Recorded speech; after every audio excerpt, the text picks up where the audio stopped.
primera de dos pláticas mensuales, primera de dos pláticas mensuales en las que el tema central va a ser la cardiología, tanto en perros como en gatos. Eh, Les recordamos que pues les pedimos tener apagado su micrófono, la cámara es opcional, el micrófono se ha apagado, pero también que sepan que tienen libertad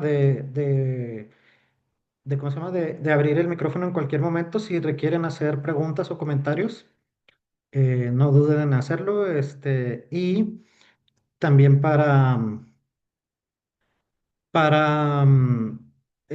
si no, pueden escribirlo en el chat. Si les da por ahí penilla hablar, pueden con toda confianza escribirlo en el chat y alguno de los moderadores, ya sea la doctora Carla o yo, vamos a leer la pregunta en el momento en la que la formulen, ¿no? Este, y pues sin más que agregar, les voy presentando a nuestro ponente del día de hoy, que es el doctor Edgar Herrera. Él es médico veterinario zootecnista por la Universidad Autónoma de Ciudad Juárez. Después de ahí cursó la especialidad en medicina y cirugía de perros y gatos en la misma universidad y posteriormente realizó un diplomado en cardiología veterinaria por VetCam Specialist, que tiene una certificación por la Universidad Visión de las Américas. Y pues tiene también algunos créditos como ponente previos a esto. Entonces, pues sin más que agregar, yo les, yo los dejo con el doctor Edgar. Si quieres, sí, no. Pues el método 25 de efectivo. Hola, buenas noches. Bueno, pues igual me presento, yo soy Edgar Herrera. Yo creo que la mayoría de los que están aquí conectados, veo que ya nos conocemos. Pues mi principal ámbito es en cuanto a la cardiología veterinaria, es lo que pues más me enfoco principalmente. Y yo sé que cardiología es algo que para muchos es muy tedioso. Eh, Generalmente a la gente no le tiende a gustar tanto, pero es algo que no podemos evitar. Son pacientes que llegan todos los días, realmente pacientes cardiópatas nuevos, pues literal todos los días llega uno nuevo. La casuística es bastante alta y pues aunque no nos guste, tenemos que ir abarcando varias cositas. Em, ¿Se oye aquí bien mi micrófono? ¿Sí ven la pantalla? Sí, sí se ve. Muy bien. Bueno, pues entonces esta charla se va a basar en lo que es en cuanto a los biomarcadores cardíacos. Prácticamente los biomarcadores más empleados y los que vamos a estar hablando aquí ya los pueden correr aquí mismo en la ciudad, aquí con la doctora Carla y el doctor Javier. En PetLab, pues ya tienen el equipo para hacer estas mediciones, entonces ya vamos un poquito más preparados ahí para este tipo de pruebas.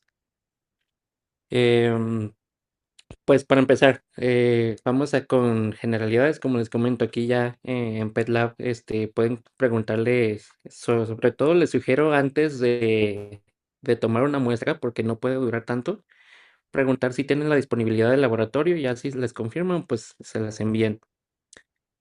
Entonces comenzamos con los biomarcadores.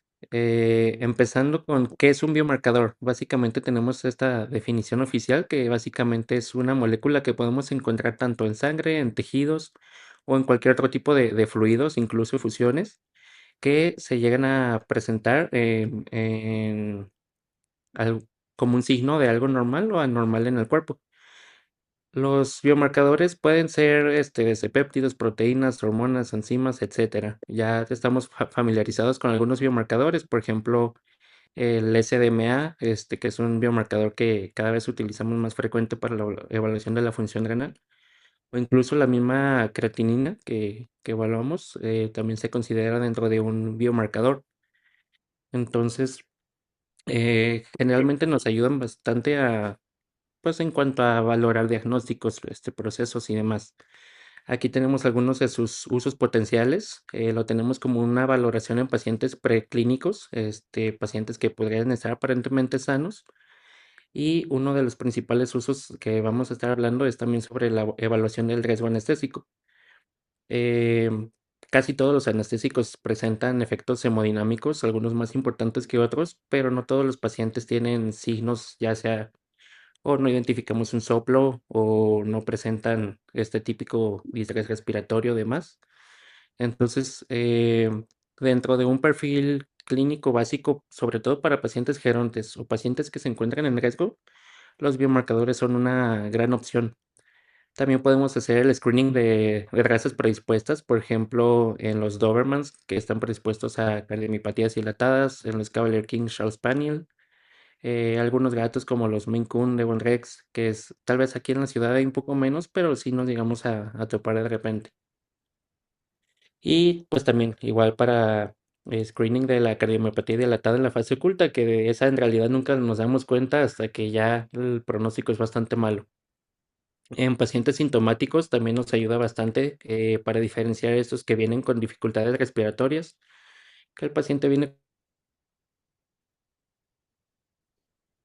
con este distrés respiratorio y a veces como es un ultrasonido o los rayos X tal vez sea pues un tanto riesgoso tomarlos porque el paciente viene descompensado y entre el estrés de la manipulación pues tal vez no sería lo ideal al inicio. Entonces, estos biomarcadores nos pueden hacer una diferencia entre esto es de origen cardiovascular o hay otro origen ahí presente. Igual con los síncopes, a veces nos confundimos de, pues es un síncope, viene del corazón o se está convulsionando. Pues esta es otra ayuda que nos puede brindar, así como en las efusiones, ver de dónde viene realmente esta efusión. Cabe considerar que son pruebas complementarias, nunca nos van a dar un diagnóstico puro, no hay que basarnos únicamente en estos. También los empleamos mucho en respuesta al tratamiento, por ejemplo, en los gatos, pues no hay un tratamiento 100% específico y muchas veces necesitamos usar los biomarcadores para saber si nuestro tratamiento es efectivo o está siendo el que realmente necesita el paciente. Y también tienen cierto valor pronóstico. En realidad, pues en cuanto al pronóstico, ya también está bastante estudiado estos biomarcadores. Los más comunes que tenemos los tenemos aquí seleccionados en azul, que es el NT-proBNP, un péptido natriurético, es una prohormona. Tenemos también la troponina I.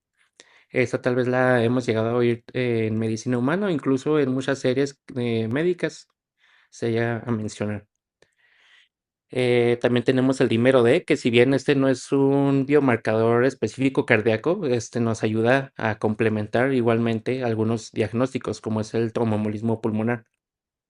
Entre otros marcadores que tenemos, que en este caso están en gris, son ya sea o que son recientes o nuevos, que están en investigación o que tal vez ya tienen cierta validación, pero estos otros tienen más sensibilidad, que es el NT-proANT, la galectina 3 y el ST2.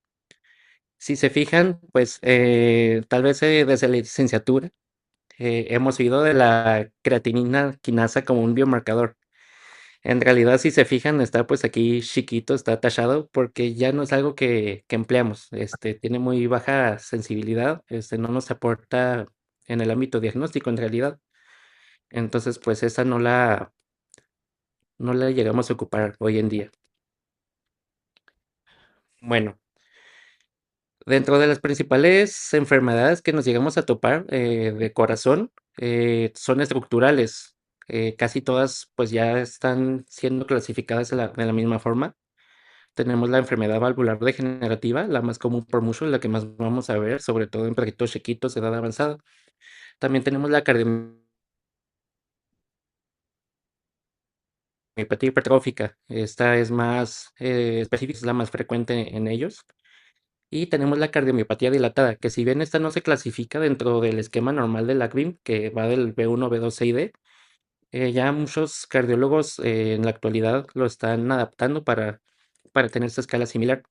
Sin embargo, ¿qué es lo que caracteriza esta clasificación? Tenemos un estadio B1, que es cuando el paciente ya tiene la enfermedad, pero son pacientes subclínicos, no presentan ningún signo. En el caso de los perros, pues como es una enfermedad valvular, sí llegan a manifestar soplo, pero tiende a ser un soplo leve, que tal vez a veces si no tenemos la mejor experiencia en la auscultación o hay mucho ruido en la clínica, pues se nos puede pasar por alto. Em, en los gatos, pues esto es como es una patología miocárdica, ya no es valvular. Muchas veces también puede estar presente la enfermedad, pero sin un signo evidente, o igual que en la cardiomiopatía dilatada, que también es miocárdica. Sí puede llegar a haber soplos en algunos casos, pero tal vez detectamos más lo que son clics o S3, el tercer sonido cardíaco. Nada más que, pues, entre la auscultación es difícil. Tenemos, pues, estos pacientes gorditos de acá que no nos dejan oír nada por las grasitas. Tenemos pacientes que se la pasan ronroneando, y ese ronroneo no nos permite auscultar igual. O estos pacientes que se la mantienen jadeando.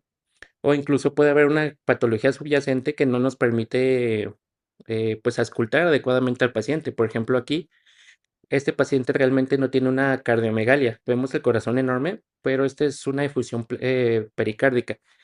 Aquí todo el líquido está atrapado dentro del pericardio, por eso tiene una morfología más como circular, no se define muy bien cada estructura. Y pues aquí lo que vamos a oír es un sonido pues más leve. Entonces, ya cuando nosotros logramos identificarlo de una forma clínica, es hasta un estadio C. Lo que define un estadio C es de que ya hay una falla cardíaca congestiva. Ya evolucionó tanto esta enfermedad que ya el corazón no está compensando y tal vez cuando lo detectamos por enfermedad, por signos, ya es un momento muy tarde, porque en cualquiera de estas tres enfermedades, llegando a un estadio C, estadísticamente la esperanza de vida es menor a 9 meses. Entonces, tal vez identificarlo aquí en esta fase ya sería un poco tarde. Vamos a empezar con lo que es la fisiología de la remodelación miocárdica.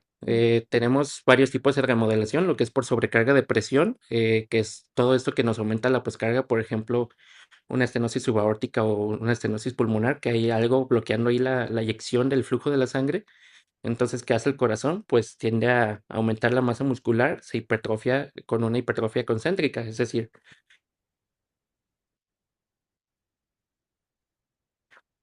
vemos cómo va aquí hacia. O también tenemos las remodelaciones por sobrecarga de volumen, que aquí al contrario, no está habiendo una adecuada función de eyección o hay una regurgitación constante, entonces el volumen tiende a ir aumentándose de diámetro.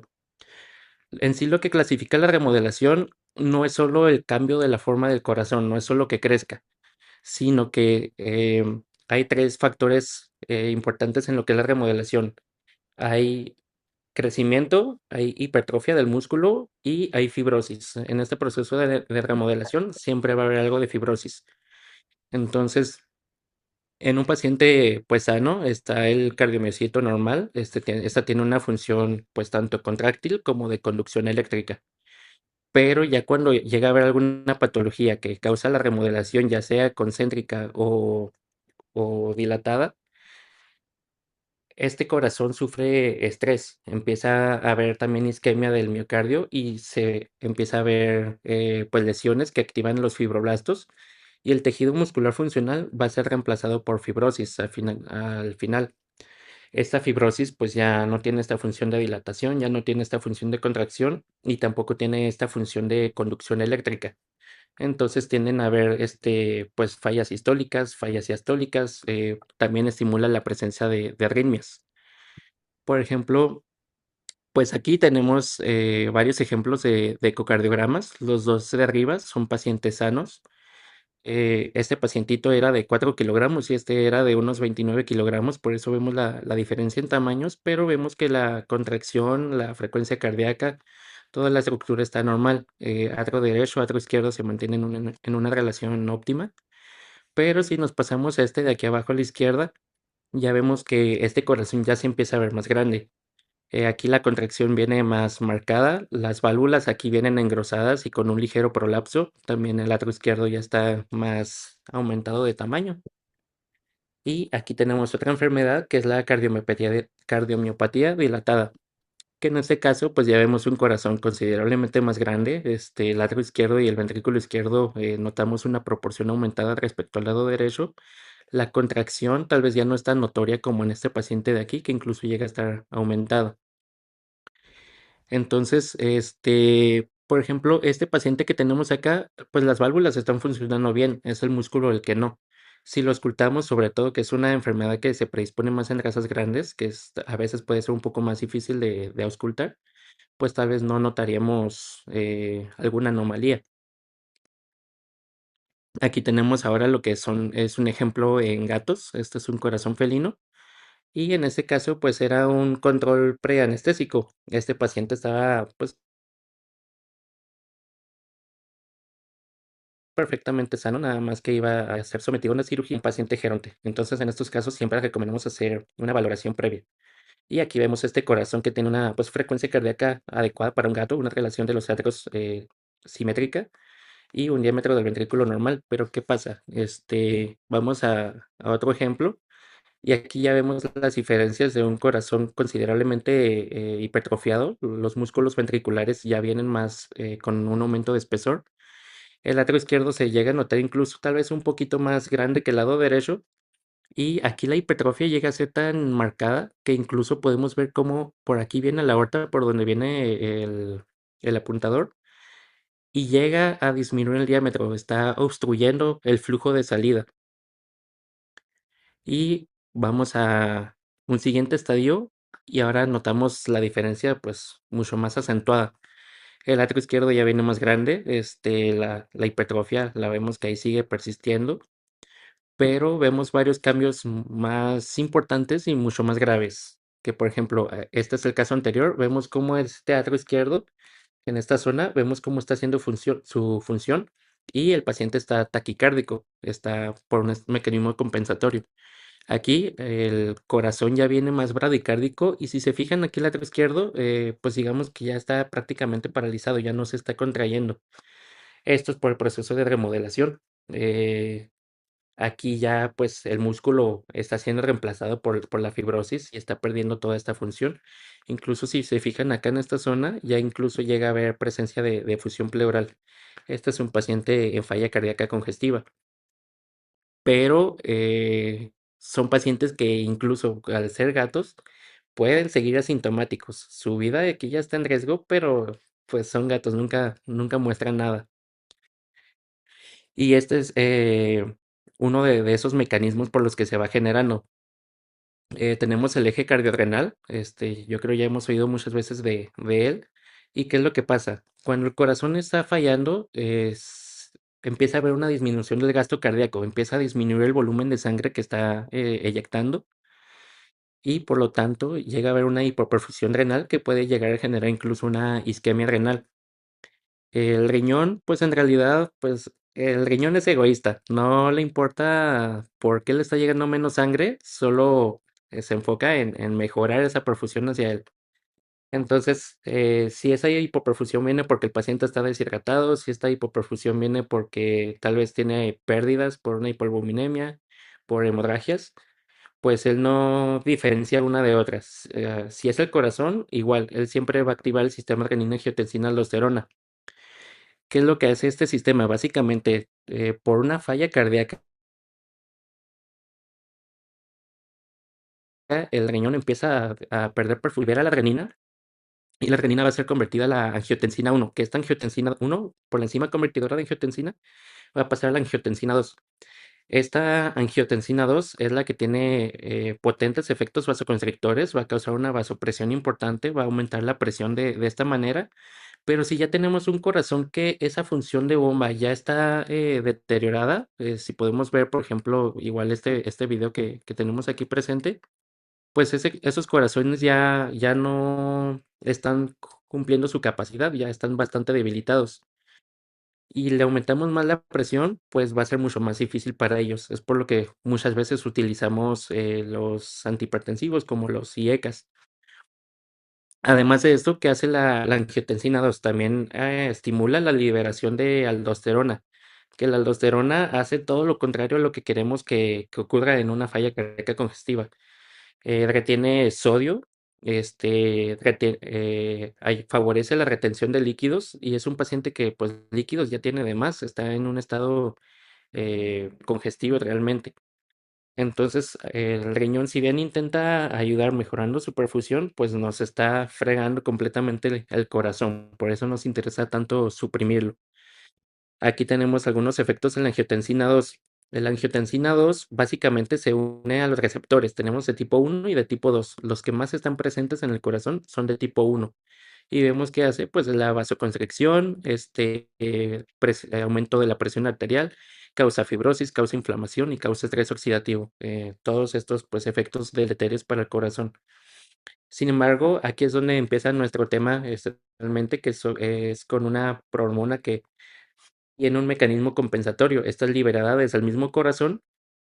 Entonces, cuando tenemos todos estos procesos de estiramiento del corazón, de estrés miocárdico, aquí tenemos esta prohormona llamada ProBNP. Esta se encuentra disponible en el ventrículo cardíaco y cuando existe un estímulo por remodelación, por este estiramiento del músculo, se activa o se libera por medio de una proteasa que es el corin, eh, que esto divide el proBNP en dos moléculas, una activa que es el BNP y otra inactiva que es el NT-proBNP. Entonces, el BNP tiene estas funciones cardioprotectoras, genera justo lo contrario a lo que vemos ahorita con la angiotensina, genera vasodilatación, diuresis, natriuresis, la eliminación de este sodio, suprime parcialmente el sistema adrenina-angiotensina-aldosterona y también suprime el sistema simpático.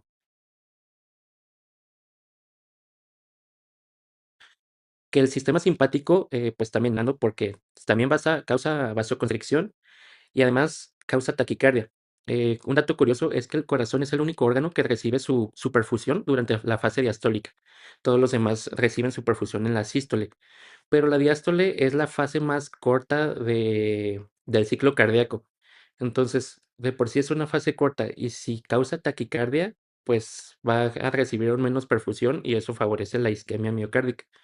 Entonces, también siempre la taquicardia va a ser mala para nuestros pacientes con patologías cardíacas. En este caso, esta ilustración es de humanos. Aquí nos marca una vida media del BNP de 20 minutos. Sin embargo, en perros se reporta incluso menor, siendo de hasta 90 segundos. Entonces, antes sí se llegaba a valorar el BNP, nada más que, pues, la vida media tan corta nos limita un poco la evaluación. Necesitaban tubos especiales. Entonces, otra gran opción es el NT-proBNP. Esta vida media sí es equiparable en humanos y en animales, que es de 120 minutos. Y esta es la que utilizamos actualmente como uno de los principales biomarcadores cardíacos. Esta, como les comento, ya está disponible, ya la podemos medir. Entonces, ¿cuándo llegamos a valorar este NT-proBNP? Recuerden que este solo se libera cuando hay dilatación o crecimiento de los ventrículos, cuando hay estrés. Entonces lo utilizamos en procedimientos anestésicos, muchas veces en gatos, pacientes gerontes. Tienen sus limitantes esos estudios, por eso siempre hay que seleccionar la población en la que los vamos a estar valorando.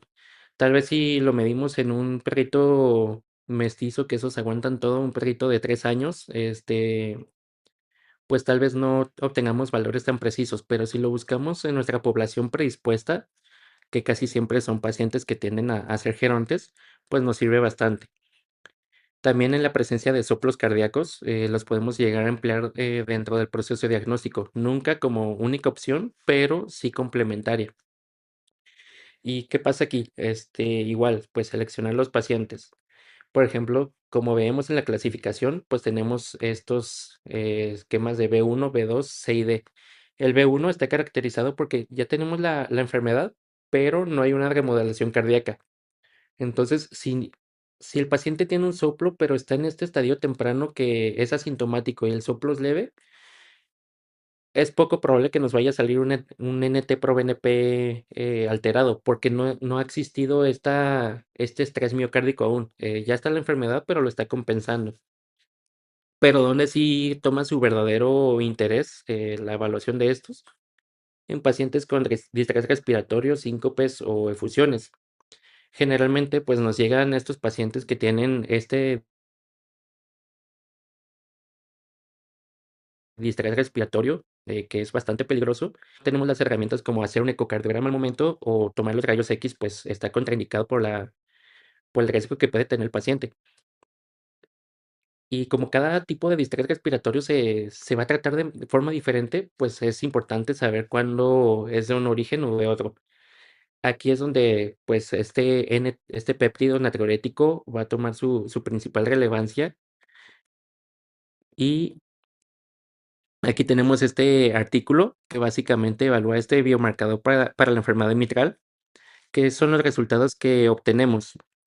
En este estudio fue un estudio retrospectivo, emplearon 85 perros en total, 64 perros con la enfermedad valvular mitral y 21 pacientes de control. Estos son los resultados que obtuvieron de los niveles de NT-proBNP. Y si se fijan en un paciente control que va de los 298 a los 898, es bastante similar a un paciente en B1, que es de 398 a 955, porque les comento, como se libera en estrés miocárdico en la dilatación, y aquí todavía no existe, pues en realidad va a ser bastante igual. Y en los pacientes B2, ¿qué sucede? Si bien aquí ya se caracteriza porque ya empieza este crecimiento de corazón, el estadio B2 es un estadio bastante heterogéneo. Hay pacientes que están perfectamente bien y hay pacientes que te sorprende de que no estén más descompensados, porque el B2 nada más lo caracterizamos por un soplo de 3/6 o más y que haya agranamiento del atrio izquierdo. Pero varía mucho la cronicidad. Si es un paciente que tal vez se le rompió una cuerda tendinosa, el corazón va a seguir con un tamaño normal, pero va a estar completamente descompensado porque esta ruptura exacerbó la sobrecarga de volumen y no le dio el tiempo al corazón para esta remodelación.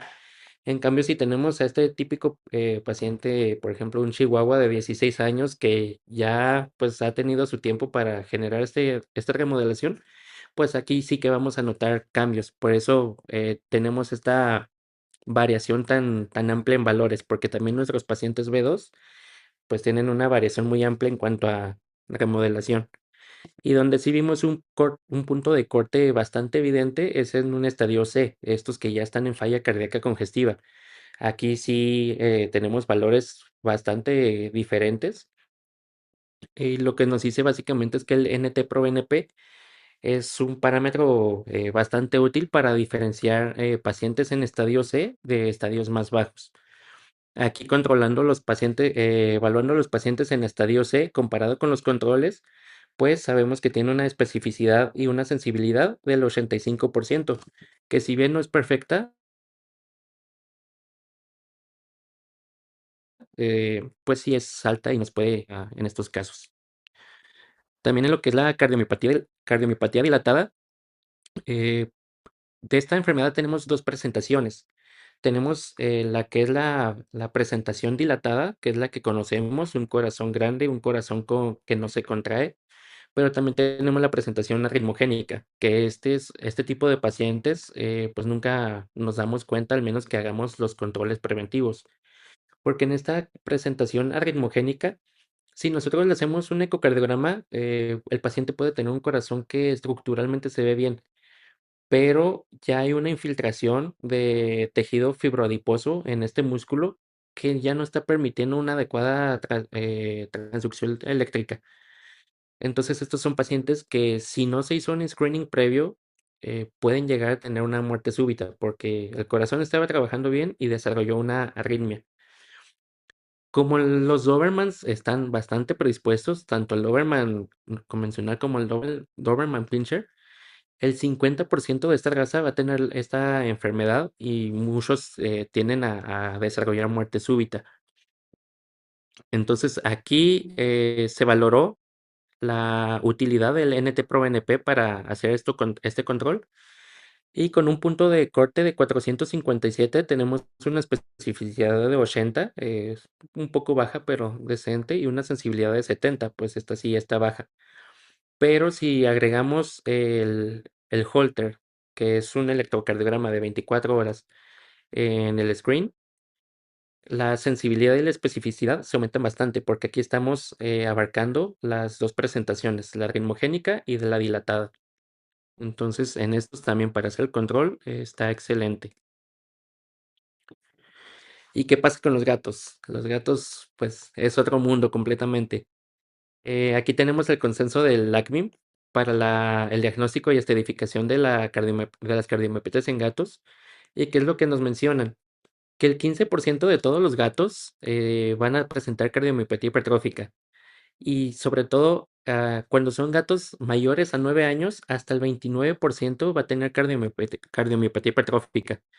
Esto es un rango bastante amplio, es una casuística bastante amplia, están muy predispuestos a enfermedades cardíacas los gatos.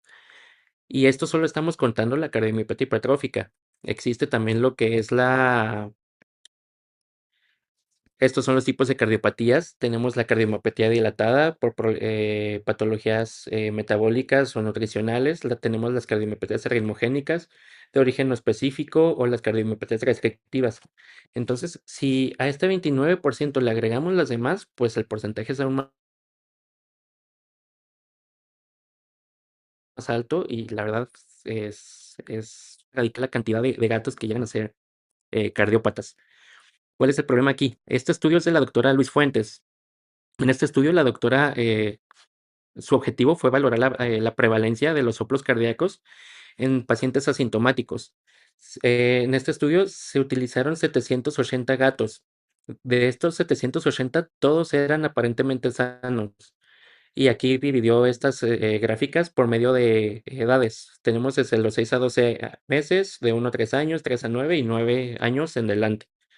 Entonces, ¿qué es lo que se identifica? Que esta porción blanca son pacientes sanos, no presentan soplo, pero tampoco presentan alguna cardiopatía.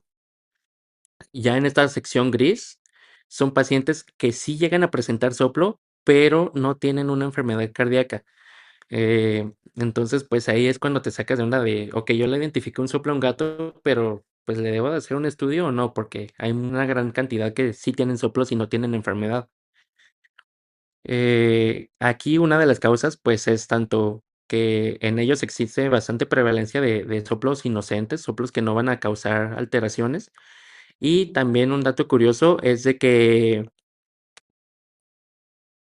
disculpen, de que podemos causar nosotros algo llamado un soplo iatrogénico, que nosotros mismos le generamos un soplo al gato. Y esto se genera porque la pared torácica del gato es bastante flexible. Entonces, si nosotros hacemos presión, pues empujamos los órganos de adentro, esto incluyendo el corazón. Cuando nosotros hacemos presión para escultar, podemos empujar un poco en esta zona y disminuir el diámetro del tracto de salida del ventrículo izquierdo, el diámetro aórtico. Y esto va a generar un soplo que tal vez nosotros llegamos a escultar, pero es un soplo que nosotros mismos llegamos a generar realmente. Entonces, como recomendación, pues siempre procuren no hacer esta presión. La verdad es difícil que pase realmente. Luego tenemos este otro porcentaje de gatos que sí tienen soplo y sí tienen una cardiomiopatía hipertrófica. Estos son los gatos que son tal vez un poquito más fáciles de diferenciar, pero también tenemos una gran porción de gatos que tienen cardiomiopatía hipertrófica y nunca van a presentar ningún soplo. De hecho, en la conclusión, en los resultados reportaron que el 30% de los gatos con cardiomiopatia hipertrófica no llegan a generar soplo. ¿Y por qué es importante esto? Porque no solo es una enfermedad altamente prevalente en los gatos, sino que también es altamente letal. Se han hecho varios estudios, en este caso, esta es de la Universidad de Guelph, en Canadá. Ellos reportan una causa de muerte de origen inespecífico en gatos, que hasta el 62% es por problemas cardíacos que no fueron diagnosticados. Es de Reino Unido. Aquí la muerte por enfermedades cardíacas representa el puesto número 8, pero lo que coinciden todos los estudios es que la muerte por enfermedad cardiovascular, independientemente de los países donde se ha hecho la investigación, siempre está en la lista de las primeras 10 causas.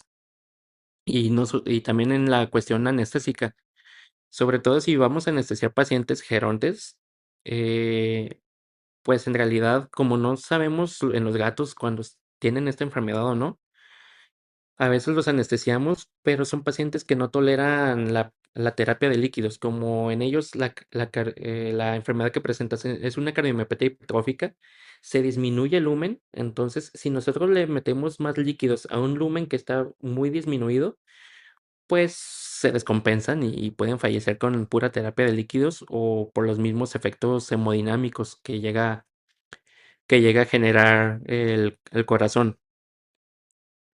Aquí tenemos, por ejemplo, un gato que vino con distrés respiratorio. En este gato le tomaron placas y pues sí, nos ayudan a ver que hay presencia de una infusión pleural que nos está causando el distrés, pero no podemos saber exactamente de dónde proviene esta efusión pleural. ¿Por qué? Porque aquí se está generando un signo de silueta positivo, es decir, la misma infusión nos está oscureciendo la silueta cardíaca y no podemos valorar tamaños, no podemos valorar vasculatura. Pero, ¿qué otra enfermedad es muy común en los gatos que ocasiona este mismo signo? Pues por lo menos a mí me ha tocado mucho en la práctica aquí en la ciudad que desarrollan linfomas mediastínicos.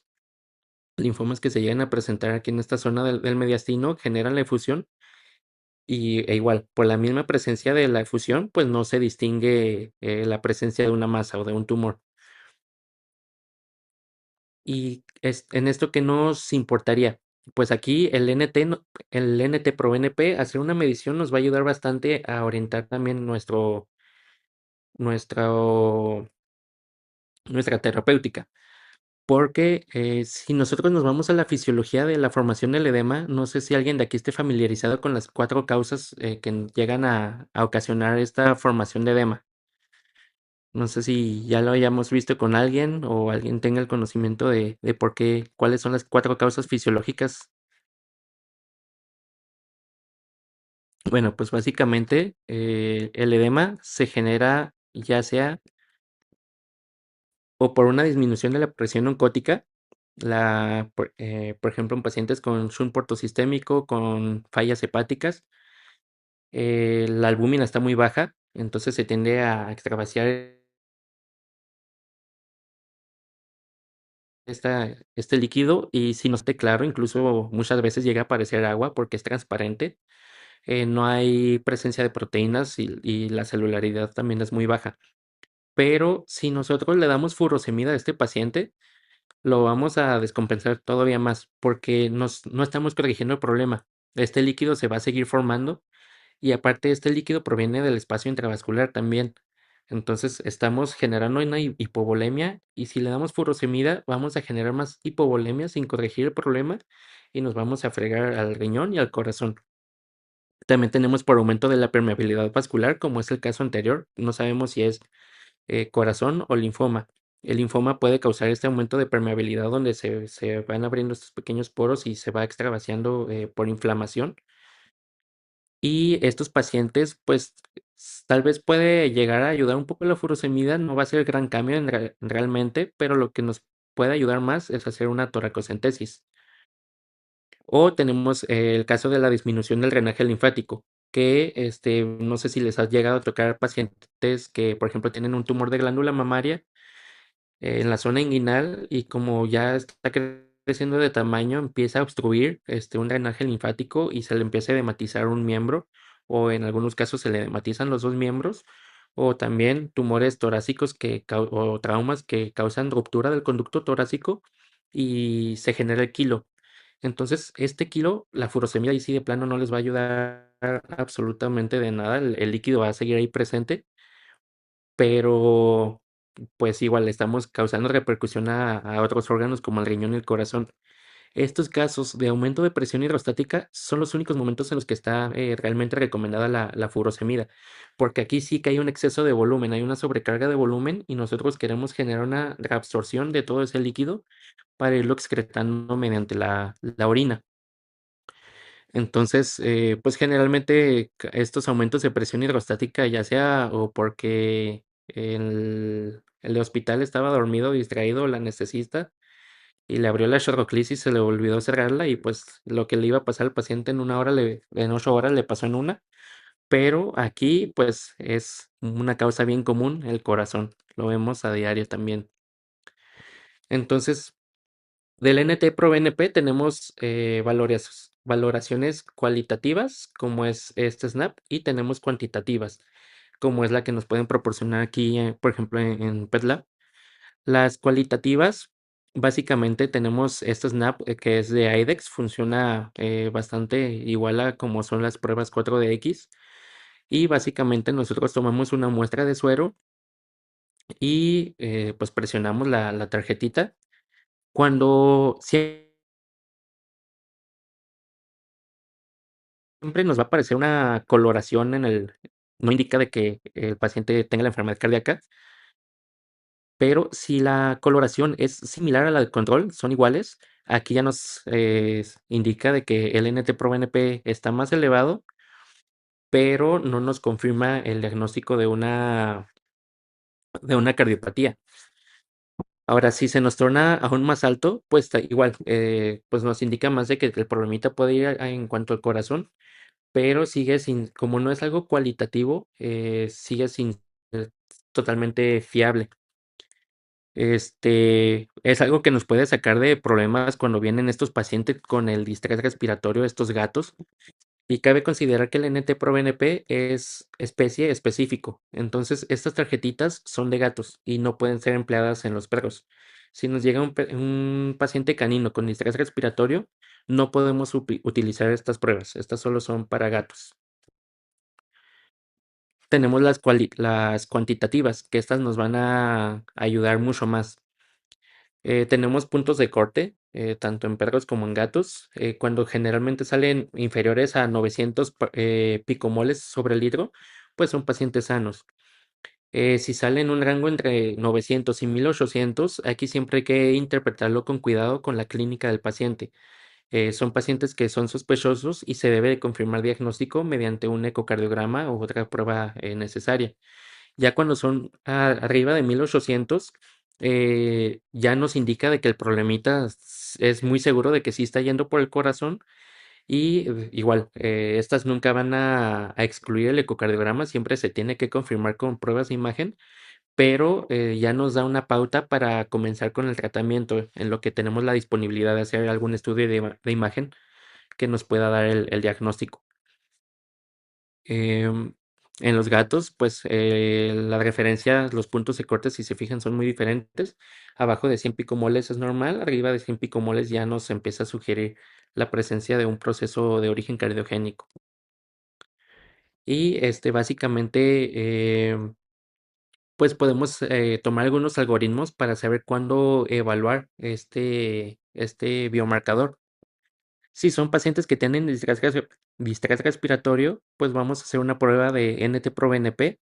Si sale por debajo del punto de corte, pues posiblemente este distrés respiratorio no está siendo de origen cardiogénico.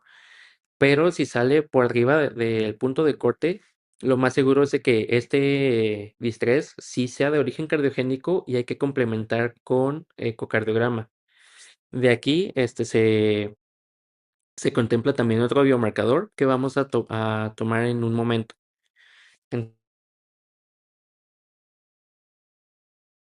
Entonces, aquí resumiendo lo que es el NT-proBNP, sus funciones, bueno, principalmente se libera cuando hay estrés y dilatación ventricular. Sus principales funciones son de control, son para diferenciar el estrés respiratorio y son para hacer un seguimiento de los pacientes que ya están diagnosticados con enfermedad cardíaca, pero queremos ver si hay una evolución favorable. Generalmente ya con el tratamiento disminuye este tamaño y el NT-proBNP también disminuye.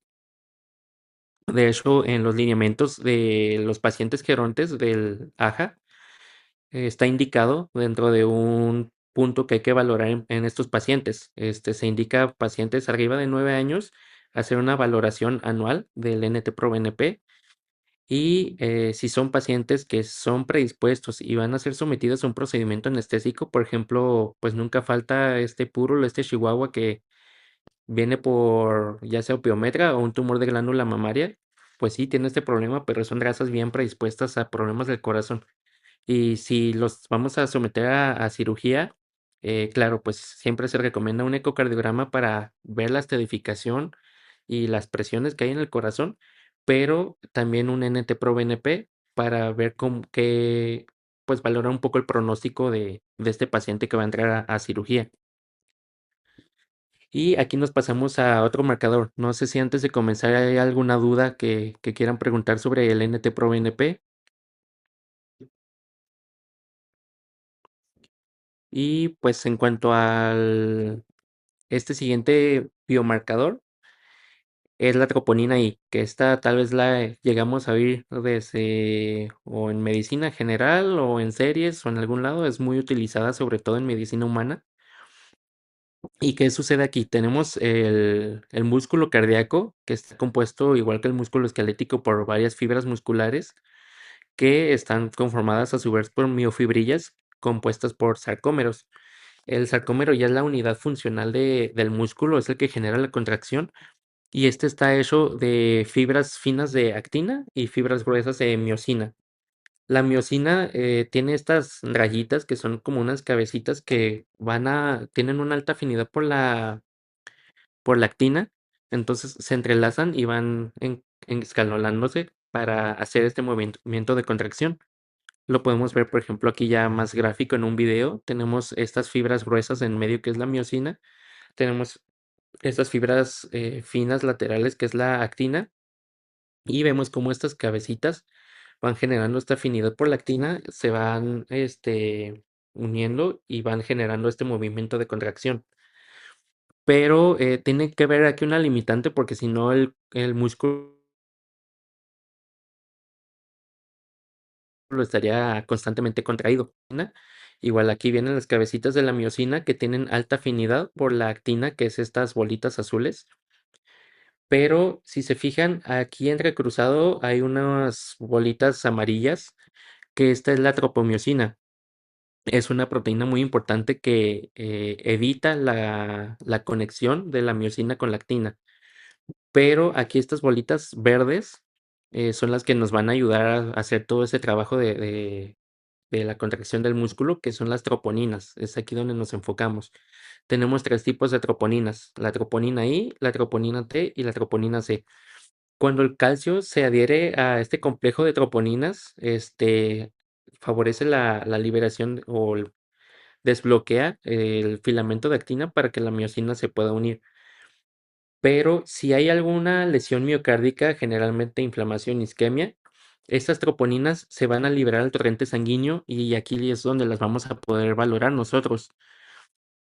¿Qué diferencia hay entre estas troponinas? Pues las troponinas también se encuentran en el músculo esquelético, la contracción se genera de la misma forma, pero tenemos troponinas cardioespecíficas, que es diferente la del corazón y la del músculo esquelético normal.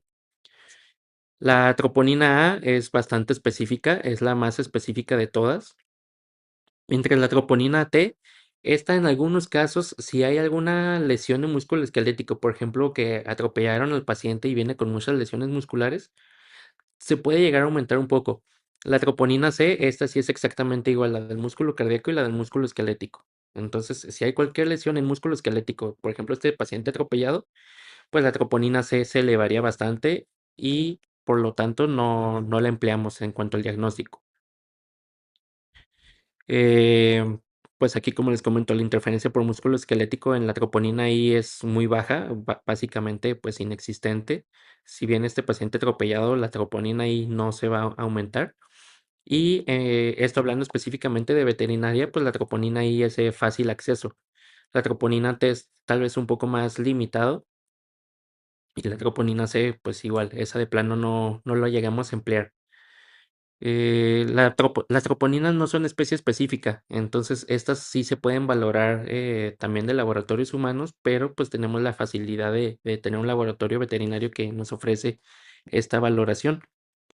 Y estas troponinas no se liberan, no se aumentan cuando hay la dilatación ventricular, sino cuando hay un proceso isquémico o inflamatorio, por ejemplo, una miocarditis, cuando si hay una enfermedad estructural, pero ya bastante avanzada que genera toda esta fibrosis y muerte celular,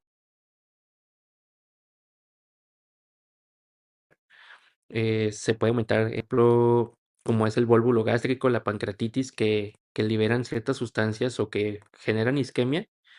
Y si bien la enfermedad no es cardíaca, pues el corazón va a sufrir esta isquemia y las troponinas se van a elevar. Aquí tenemos este artículo, es un estudio retrospectivo que se realizó en gatos. La muestra, pues, es una buena muestra para considerarse en gatos. Casi todos los artículos emplean muy poquitas muestras. Aquí tenemos 181 gatos en total, 93 con cardiomiopatía hipertrófica y 88 controles, pacientes sanos. Aquí se reportó que en los pacientes con cardiomiopatía hipertrófica, sobre todo ya en un estadio, o sea, en una fase congestiva, la sensibilidad, pues, es bastante alta. Tenemos una sensibilidad de 95% y una especificidad de 77.8. Entonces, sabiendo en qué pacientes podemos emplear estas pruebas, pues es bastante fiable y nos complementan mucho en cuanto al diagnóstico. Y esto sobre todo porque en gatos tenemos una enfermedad muy similar a la cardiomiopatia hipertrófica con un pronóstico mucho más favorable, que es el engrosamiento miocárdico transitorio. En el ecocardiograma y en la clínica, la cardiomiopatía hipertrófica y el engrosamiento miocárdico transitorio se van a ver exactamente igual. Hay un engrosamiento del músculo cardíaco, pueden llegar a generar efusión pleural, pero la cardiomiopatía hipertrófica no tiene cura. Esta va a seguir progresando, tiende a ser de origen genético, pero la cardiomiopatía, el engrosamiento miocárdico transitorio, pues la causa, si bien aún no se conoce por completo, se tiende a generar en procesos de estrés, por ejemplo, cirugías recientes, traumas que hayan presentado, algunas enfermedades infecciosas. Y esta otra enfermedad, pues es curable. En realidad ya después del manejo, el gato vuelve a tener una vida perfectamente normal. Aquí es donde es muy importante cómo hablas con el propietario. No puedes diferenciar bien una de otra.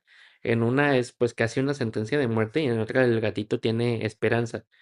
Entonces aquí la troponina ahí nos puede ayudar mucho en cuanto a esta diferenciación.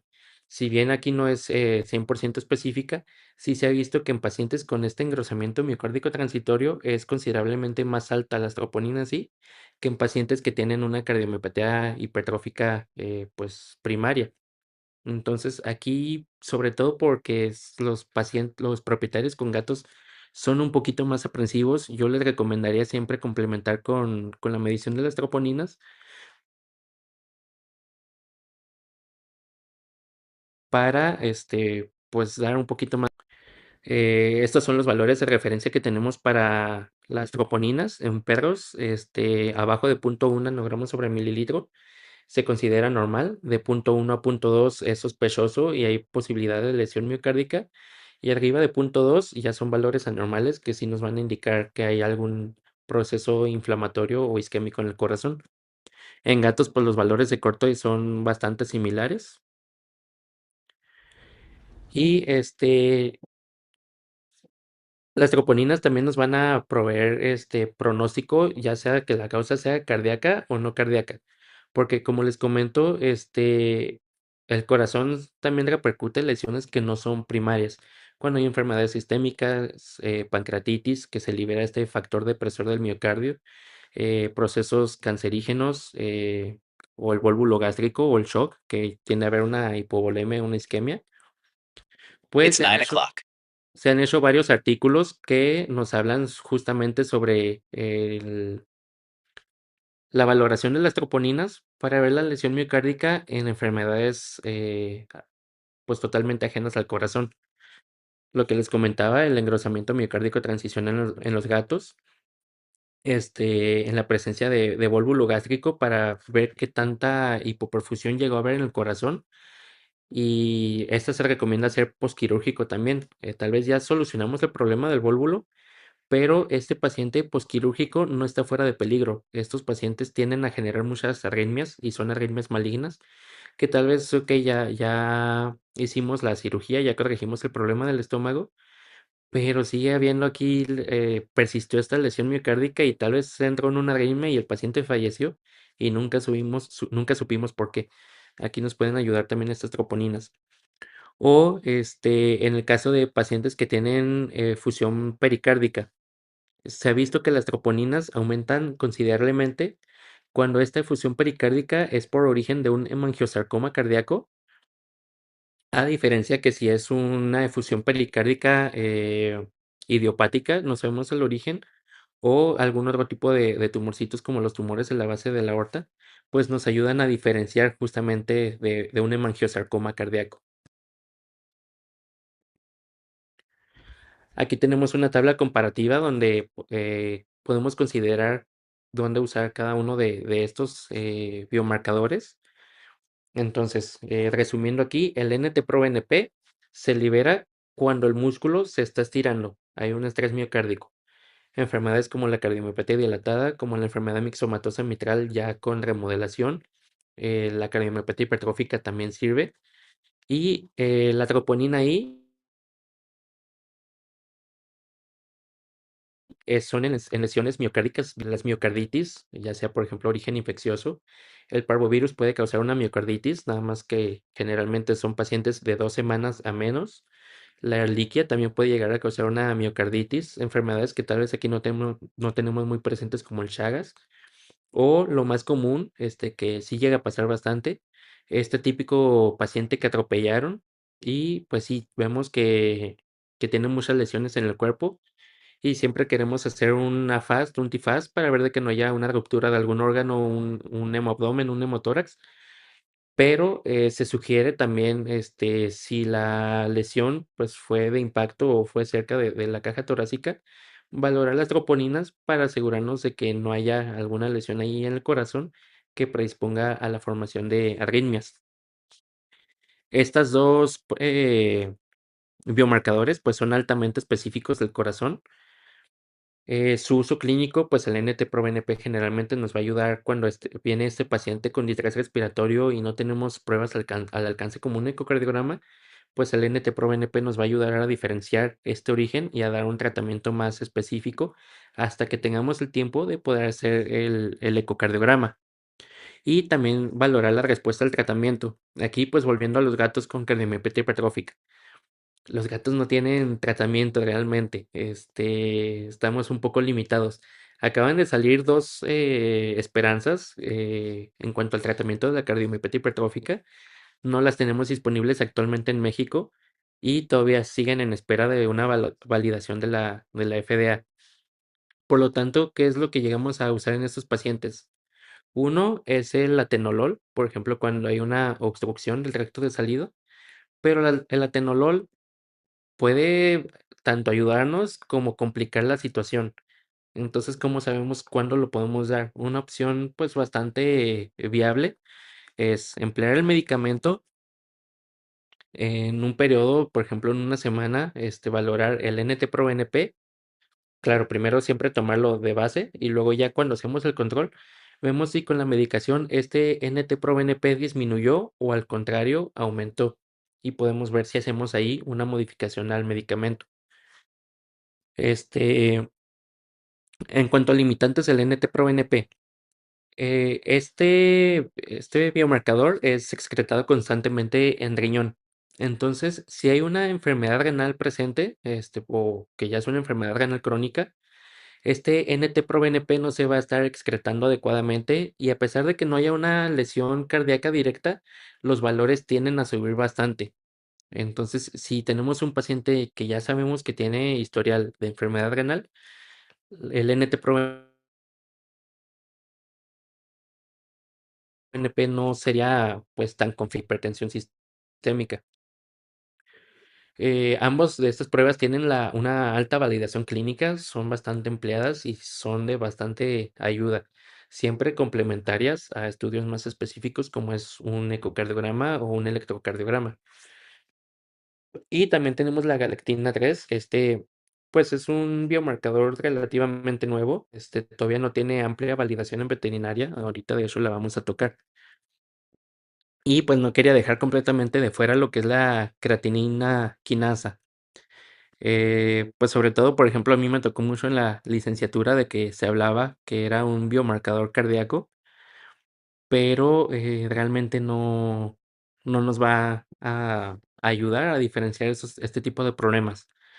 Por ejemplo, al igual que la troponina, que hay isómeros específicos en músculo esquelético y hay isómeros específicos en músculo cardíaco, pues en la creatinina sinasa también está el que es el MM, que es de músculo esquelético, o aquí que valoraron el MB, que es más selectivo de músculo cardíaco. ¿Qué es lo que encontraron aquí? Sí puede llegar a tener cierta buena sensibilidad, pero para tener un valor más predictivo, lo que se tuvo que hacer es tomar una muestra cada 8 horas del paciente por un periodo de 60 horas. Entonces, pues digo, de tener un paciente hospitalizado 3 días, tomándole muestras de sangre cada ratito para más o menos tener un valor pronóstico a solo tomarle una muestra de NT-proBNP o de troponina I, según sea el caso, pues digo, la creatinina no nos va a servir. O en los gatos, en este caso se evaluaron las causas de la elevación de la creatinina sinasa en 601 gatos.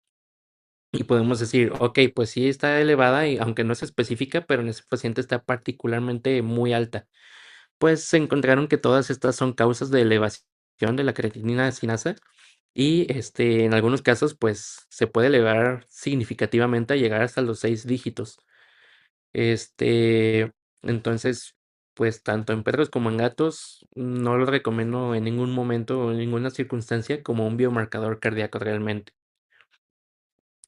Por otro lado, tenemos algo que es tal vez no 100% para corazón, esto es ya tal vez un poquito más sistémico, que es el dímero D. El dímero D, básicamente se libera a partir de la degradación de la fibrina o de estos coágulos. Existe un estado protrombótico que puede ser, por ejemplo, el corazón, es una causa importante, es la principal causa en gatos, pero también puede ser un traumatismo, incluso una cirugía, enfermedades endocrinas como el Cushing. Todo este tipo de enfermedades procoagulantes pues van a formar el trombo, pero hay enzimas protrombóticas y antitrombóticas que siempre van a estar actuando en homeostasis. Ya cuando se genera este trombito, también van a actuar estas moléculas fibrinolíticas. Es aquí cuando se libera el dímero D. Este es un marcador indirecto de trombosis. Entonces, aquí su principal uso es cuando tenemos, por ejemplo, un paciente que viene también con este distrés respiratorio, que viene con tos, le hacemos un ecocardiograma y vemos que hay una hipertensión pulmonar. Vemos un ventrículo derecho bastante engrosado, vemos bastante crecimiento del lado derecho del corazón, por ejemplo, en las radiografías, pero no sabemos exactamente cuál es la causa de la hipertensión pulmonar. Una de ellas, si es un paciente predispuesto, por ejemplo, justo que vemos que es un perrito que tiene Cushing, pues es sugerente realizar la medición del dímero D para descartar estos procesos. Entonces, si tenemos los valores de dímero D por debajo de lo normal, bueno, más bien en rangos normales, esto es muy específico para descartar la presencia de trombosis. Si no sale normal, ese paciente no va a tener trombos presentes. Pero si nos sale elevado, pues no nos va a decir ni dónde está el trombo ni la severidad, pero sí nos puede indicar de que hay o hubo recientemente un proceso trombótico. Su utilidad se basa más que nada en descartar la presencia de tromboembolismos que confirmarla. Y tenemos, pues como les mencionaba, biomarcadores emergentes, nuevos biomarcadores que están siendo estudiados. La galectina ya tiene varios estudios. El ST2, sí apenas está en fase de investigación. Incluso en humanos apenas se están investigando, entonces no hay mucha información. Estos biomarcadores básicamente, pues tenemos los péptidos natriuréticos que se aumentan en la dilatación del ventrículo, las troponinas que se liberan en la inflamación y aquí la galectina y el ST2 que se va a aumentar cuando ya hay la presencia de esta fibrosis cardíaca. Entonces, pues si en realidad estos no están siendo ampliamente utilizados porque tienen limitantes, no son 100% cardio específicas, se pueden aumentar en muchas circunstancias y pues en realidad no están ampliamente disponibles. Ahora vamos a lo que es un ejemplo de casos, que aquí tenemos, por ejemplo, lo que es ah, aquí, pues todos estos perritos que tienen de característica. Son razas predispuestas, son pacientes que se ven viejitos, son de raza chica y vemos cómo tienen este patrón respiratorio restrictivo. Vemos cómo se mueve rápidamente el tórax, cómo hay un aumento de movimiento abdominal y, por ejemplo, este tiene una posición ortopnédica. Está con el cuello estirado para intentar facilitar la entrada de aire. No sé si en este caso se está escuchando el audio. Pues en caso de que no se esté escuchando, igual se los escribo. Si bien es una respiración agitada, todos son silenciosos. No se está oyendo un jadeo bastante abrupto. Esto es algo más característico de un edema pulmonar. Pero si nos vamos, por ejemplo, a este otro tipo de pacientes que también son predispuestos a enfermedades cardíacas, tenemos, por ejemplo, este chihuahua con la típica tos. Vemos cómo ahí está tosiendo, pero deja de toser y su respiración es normal, no está agitado. Solo es esta tos que a veces sí puede durar todo el día, pero está respirando bien. O tenemos este hijo que está respirando, pues sí, más rápido, está con dificultad respiratoria, pero tenemos un sonido característico, como este graznido de ganso. Entonces, vemos la cardiología, pues ya información previa. Si leemos incluso los libros como el Ettinger, va a decir que un signo de tos, de falla cardíaca, perdón, es la tos. Hoy en día ya no se considera la tos asociada al corazón, son dos problemas completamente aparte. En mi práctica clínica me llegan bastantes pacientes de tos también todos los días y ahí en la clínica, con la doctora Vianney, pues hacemos broncoscopías y lo que hemos encontrado es que de estos pacientes que son predispuestos también a corazón y a problemas respiratorios, aproximadamente el 90% tenemos este hallazgo. Si vemos esta tráquea normal contra esta, pues aquí vemos una enfermedad bastante característica, que es un colapso de vías aéreas. Entonces, casi siempre en estos pacientes gerontes, esta va a ser la verdadera causa de la tos y casi siempre va a coexistir o va a ser predispuesta en las mismas razas que los que tienen enfermedades cardíacas. Por eso siempre hay que discriminar. La clínica siempre nos va a ayudar bastante. También tenemos este otro tipo de respiraciones. Aquí vemos, por ejemplo, que son ya más razas grandes, que también son viejitos, pero esos están predispuestos a otros problemas. Aquí notamos ya más una dificultad inhalatoria y exhalatoria con un sonido bastante marcado. Y esto, si bien el paciente va a llegar pues jadeando, va a llegar con esta dificultad respiratoria, con esas características ya asociamos más de que tal vez es un problema de vías aéreas altas, sobre todo por lo fuerte que suena. Aquí ya estos perros pues es por parálisis laringea o un ejemplo también bastante común. Este paciente vean cómo está jadeando constantemente, pues sí se la mantiene jadeando así todo el día, pero pues es por el síndrome braquicefálico, no puede entrar aire adecuadamente. Sin embargo, igual si tenemos sospecha de que, ok, no sé exactamente si es de origen cardiogénico o respiratorio, los marcadores siguen siendo una gran opción porque es más económico que llegar a hacer un ecocardiograma, es más fácil que el paciente lo acepte y nos ayudan a discriminar entre estos pacientes que sí tienen problemas del corazón o no. Aquí, pues también los gatos, vemos esta respiración igual restrictiva con un movimiento abdominal bastante notorio. Y es que estos gatos pueden tener exactamente la misma respiración por un linfoma mediastínico que por una falla cardíaca congestiva. pero ambos van a tener un tratamiento completamente diferente y a uno lo va a estabilizar más la furosemida y a otro lo va a estabilizar más una toracocentesis. Si no tenemos un ecocardiograma a la mano directamente, pues el NT-proBNP en este caso es una gran opción también. Entonces, aquí como conclusiones, eh, los biomarcadores son una gran opción dentro del proceso diagnóstico. Nunca van a ser una opción única, siempre se tiene que complementar mediante otras pruebas, pero nos ayuda a discriminar qué pacientes sí son de corazón y qué pacientes no son de corazón. Van a ayudar también a basar nuestro tratamiento. Si vemos que va disminuyendo este nivel de NT-proBNP, pues vamos por un buen camino, o también en las troponinas. Pero si comienzan a subir, tal vez no andamos dando la terapéutica más adecuada. Este, y pues de mi parte, eso sería todo. No sé si hay alguna duda. Aquí tenemos un espacio para preguntas.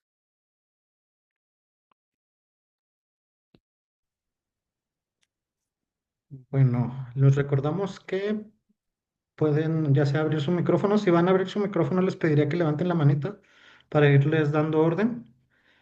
Y si no, pueden escribirnos en el chat su duda o su comentario. Mientras se generan las dudas o los comentarios, vamos a aprovechar este espacio para entregarle al doctor Edgar su constancia.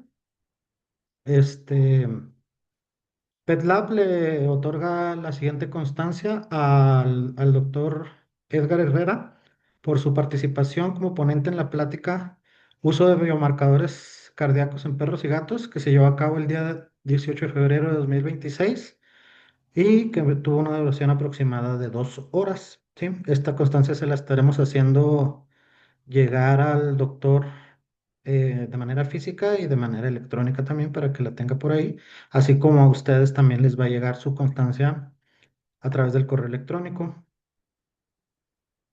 Y pues vamos a dar un momentito a ver si hay alguna pregunta, algún comentario.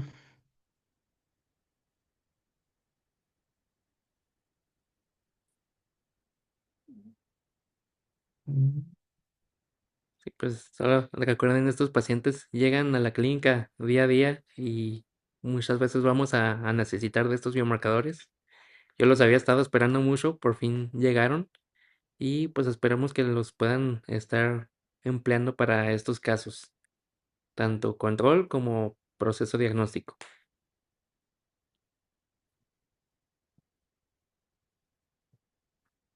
Pues hasta ahorita no veo ningún comentario, Doc. Vamos a esperarnos un minutito, dos más, a ver. Si no, pues ya damos cierre.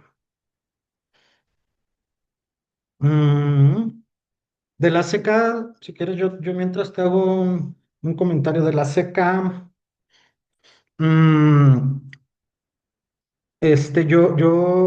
uno de los, ¿cómo se llama? De las, digamos, dificultades que tiene la seca MB, que es la específica cardíaca, es su corta vida media. Tiene una vida media muy corta, demasiado corta, creo que es de 1 hora más o menos. Entonces el problema con eso es que en un distrés cardíaco casi que le tienes que tomar la muestra en el momento justo que le está ocurriendo para que para que la detecte. Incluso así como el artículo que tú pusiste de muestras cada 8 horas, yo llegué a ver artículos de muestras cada 2 horas, de estar mostrando al paciente durante 24, 48 horas cada 2 horas, y que iban viendo cómo iba fluctuando la cantidad de SKMB. Entonces, pues precisamente lo que sucede con la CK es que para empezar, la CK total, ¿verdad? Que es la que incluye en la mayoría de los perfiles. Nosotros ni la medimos porque estorba más que ayudar desde mi punto de vista. Este, pero en perfiles donde sí la miden, es la seca total, la que te están hablando. Entonces, la seca total pues es de cualquier tipo de músculo. Y luego, si llegan a medir la CKMB, pues es un poquito complicado que, pues vaya, si sale alta, a lo mejor sí haya que darle atención y hacer pruebas complementarias, pero si no, no quiere decir que no tenga ¿cómo decir? Ninguna afectación cardíaca, pues por esta cuestión, ¿no? De las vidas medias tan cortas. Entonces, pues eso hay que considerarlo.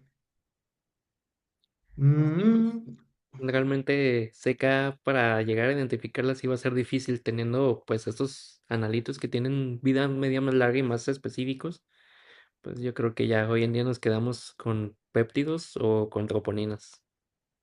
sí, son mucho más útiles, ¿no? Quizá yo diría que en mi experiencia, pues en laboratorios veterinarios, sobre todo que están manejados por patólogos clínicos, nunca te van a recomendar la SECA, nunca.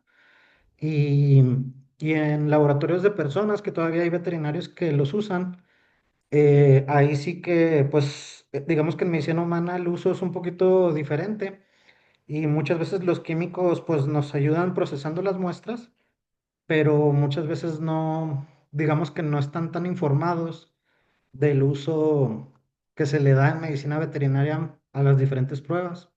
Entonces, eso llega a confundir o a complicar porque luego te dan información como si fuera veterinaria y te la dan o sea, te dan información que es de medicina de humanos, ¿no? Entonces yo ahí sí les diría que pongan cuidado.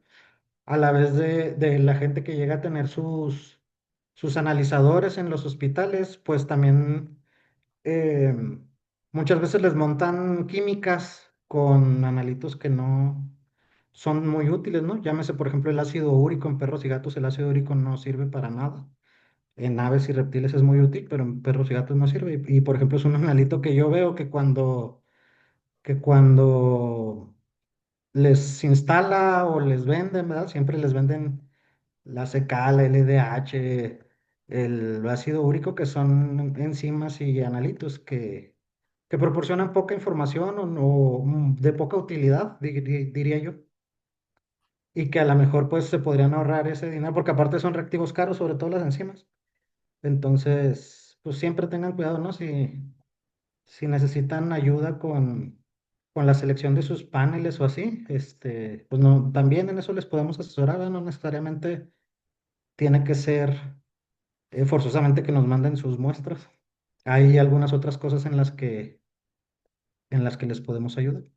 Y pues déjame ver si hay alguna pregunta. Yo tengo una duda. A ver, si puedes acercarte un poquito más tu micrófono porque te escuché muy A bajito. ver, ¿ahí se escucha bien? Ahí un poquito mejor. Sí. Ujú. Ok. Para un paciente cardiópata, antes de administrar, por ejemplo, furosemida, es importante como encontrar realmente la razón por la cual hay edema, o sea, el factor, por ejemplo, la presión hidrostática, la disminución de la presión oncótica. O sea, es importante primero buscar si alguno es, más bien, cuál es el factor que está generando el edema. Sí, siempre va a ser muy importante saber de dónde viene este edema, porque hay pacientes que a la furosemida, en el caso del corazón, los va a controlar bastante bien, es el Ajá. tratamiento de elección.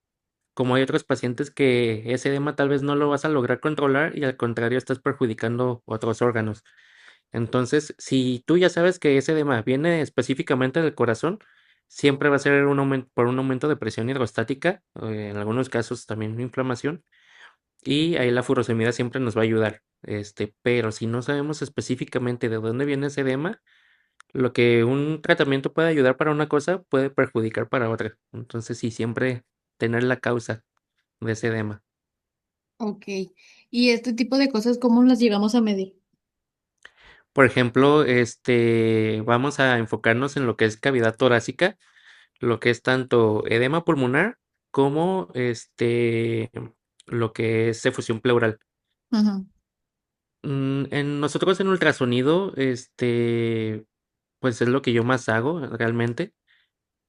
Una forma de diagnosticar el edema es observas líneas B en el ultrasonido, que son líneas verticales blancas que se observan en la pantalla, pero estas no nos indican presencia de líquido, nos indican presencia de pérdida de aireación alveolar. Entonces, una fibrosis pulmonar, por ejemplo, pues va a tener el mismo signo ecográfico, pero sin la presencia de edema. Ujú. Este, o incluso pacientes con procesos inflamatorios activos, pues sí, también van a tener este distrés y sí van a tener edema, pero la furosemida no nos ayudaría igual en uno que se formó por el corazón, porque es aumento de presión hidrostática, es aumento de volumen, a uno que se formó, por ejemplo, por un trauma y una consolidación pulmonar, vemos signos de edema. Entonces, aquí el tratamiento es muy diferente. Nos puede ayudar mucho lo que es un TFAST, que podemos ver rápido en el corazón. Es una valoración de ultrasonido. Nos pueden ayudar los péptidos natriuréticos, para diferenciar si es de corazón y pues también complementar con estudios de imagen. Básicamente, pues eso, la imagen y biomarcadores, así como la clínica del paciente y la historia clínica. Ah, ok. Muchas gracias. No sé si se te quedó resuelta la duda o quedaron Sí, como... sí. Muy Sí, sí bien, quedó entendido. Gracias. con gusto. Aquí en el chat tenemos otra, Edgar, ahí te la leo. Dice la doctora Paola Anaya, dice, buenas noches, ¿se podrían seguir recomendando los ecocardiogramas de control ay, perdón, se me movió, en pacientes geriátricos o nos iremos basando en otras pruebas diagnósticas para cuestiones cardiogénicas? Sí, de hecho nos va a seguir siempre ayudando mucho, nada más que hay que valorar cada paciente. Por ejemplo, lo que vamos a ver mucho en los artículos, como todos son publicados generalmente o en Estados Unidos o Reino Unido, aquí los costos se exacerban mucho, son mucho más altos. Entonces, lo que una medición de NT-proBNP te puede salir tal vez en unos $100, un ecocardiograma puede llegar a costar hasta $600. Entonces, en eso se basan mucho de los investigadores, en que para pacientes gerontes, si no identificamos una causa específica que nos diga que el problema está en el corazón, hacer la medición NT-proBNP es una opción bastante válida, sobre todo por esta cuestión económica. Aquí en México los precios son bastante más accesibles.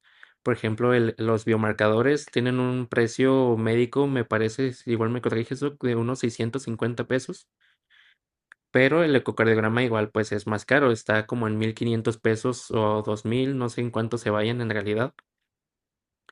Entonces, aquí yo lo clasificaría por cada paciente. Si es un paciente predispuesto, por ejemplo, un purul que está viejito, e identificamos un soplo cardíaco, sobre todo si es de 3/6 o más, aquí yo siempre indicaría el ecocardiograma. Pero si es, por ejemplo, un gato, que ya es geronte y no sabemos en realidad si tiene un soplo o más bien no le identificamos un soplo, pero no sabemos si tiene una cardiomiopatía realmente, sugeriría comenzar con NT-proBNP o también la troponina aquí nos va a servir. Y si vemos alguna alteración en estos valores, complementar con el ecocardiograma. Pero si son pacientes, en este caso volvemos a meter al mismo pool, que no identificamos un soplo, pero vamos a someter a un procedimiento anestésico, pues podemos emplear el simple uso de los biomarcadores. Entonces,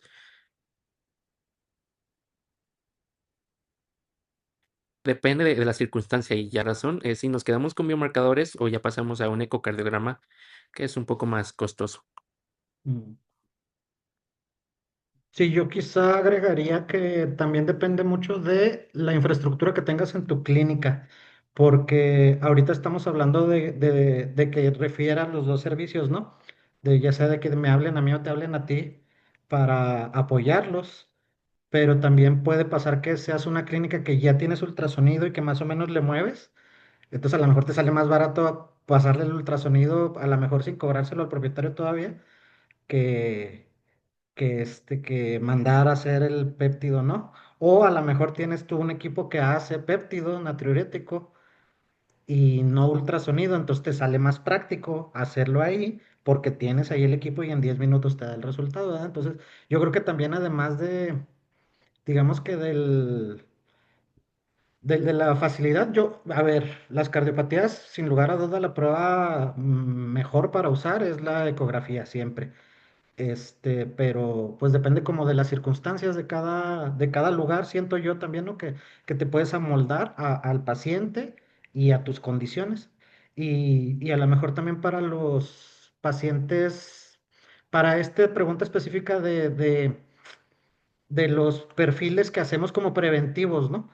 eh, a lo mejor valga la pena, pues dependiendo de la facilidad que tengas para hacerle un manejo u otro, porque también eso habría que considerarlo, ¿no? Que el ecocardio a veces pues implica que el paciente se tenga que estar quieto un ratote y pues hay pacientes que se dejan y a lo mejor se deja más fácil tomar una muestra de sangre que hacer un eco o al revés, ¿no? Entonces también siento que esas cosas hay que meterlas a la jugada a la hora de escoger qué prueba le voy a hacer a mi paciente. Sí, la verdad sí tenemos la facilidad de hacer incluso un estudio informal para confirmarlo y ya después se le cobramos, Ujú. pues súper bien. De hecho, eso nos ayudaría bastante. Ujú.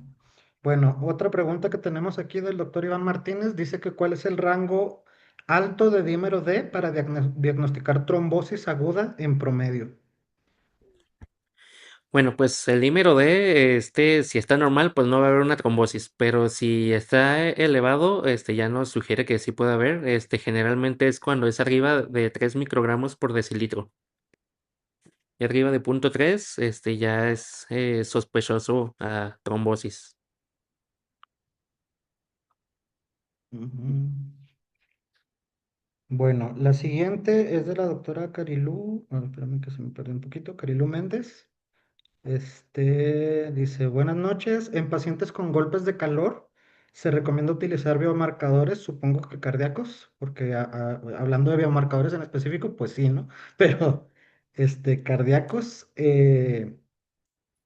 Y déjame digo, y en caso de que sí, ¿cuál sería el ideal según su experiencia?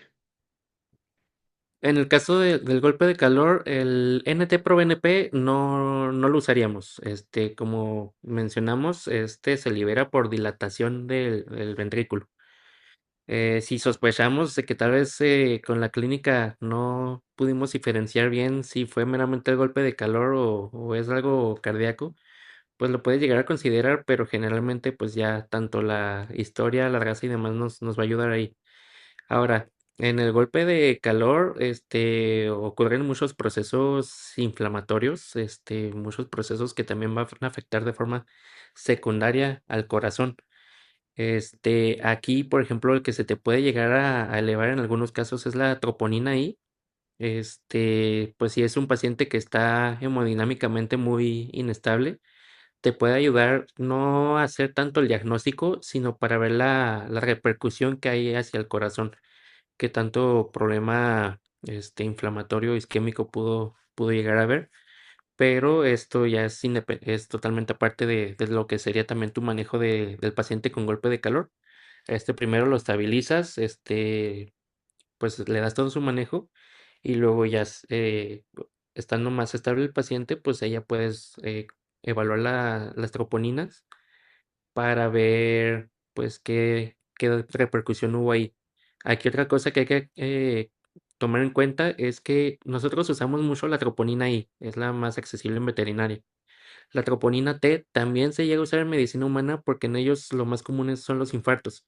Pero la troponina T tiene una ventaja de que tiene una vida media más larga, entonces es más fácil, perdón, valorarla a largo plazo.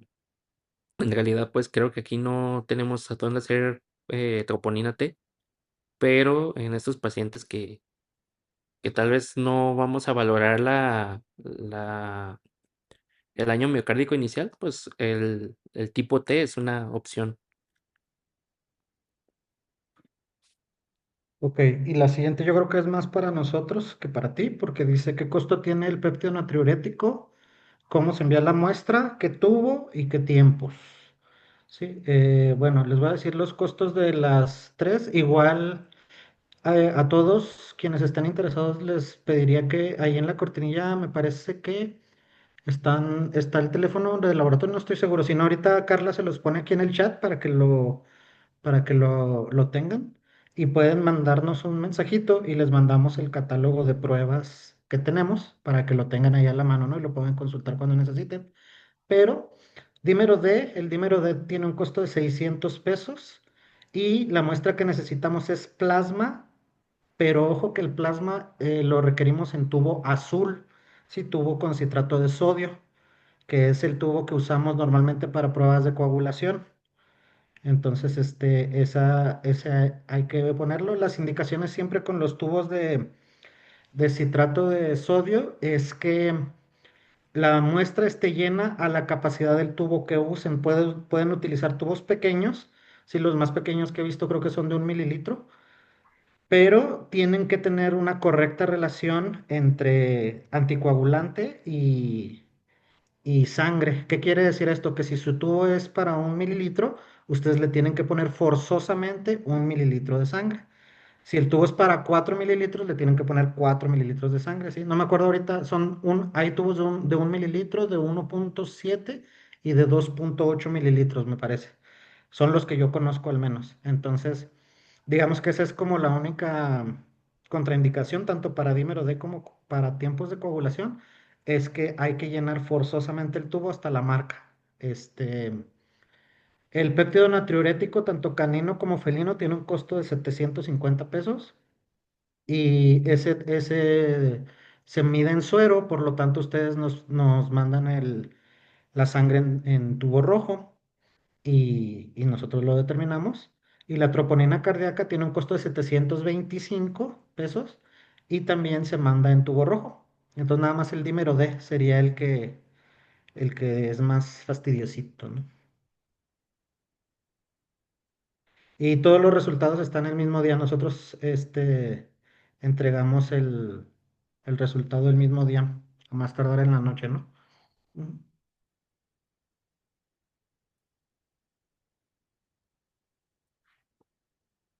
Y pues ya hasta ahorita creo que es todo, ¿eh? Hasta ahorita no he visto otra, otra pregunta.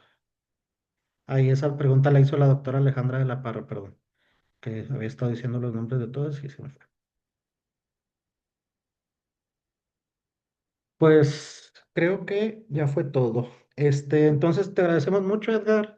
Les agradecemos mucho a todos por regalarnos un ratito de su día. Yo sé que luego está cansado uno y hasta ahora ya se quiere uno dormir o ver series o algo, pero les agradecemos mucho. Ya saben, la próxima plática, la próxima semana, nos va a acompañar el doctor Bernardo Serrano, que yo creo que todos los que somos de Juárez lo conocemos, ¿no? Y esperamos seguir contando con su asistencia. Estén pendientes ahí al Facebook del laboratorio. Ahí publicamos cada mes el, este, el- las pláticas que vamos a estar teniendo. Ya les digo, la siguiente es de dirofilariasis con el doctor Bernardo. Y el siguiente mes va a ser mes de gatos para los que les guste por ahí. Este pues las estén esperando, ¿no? Y pues les agradecemos y nos vemos la próxima. Cuídense mucho. Hasta luego. Gracias, hasta luego.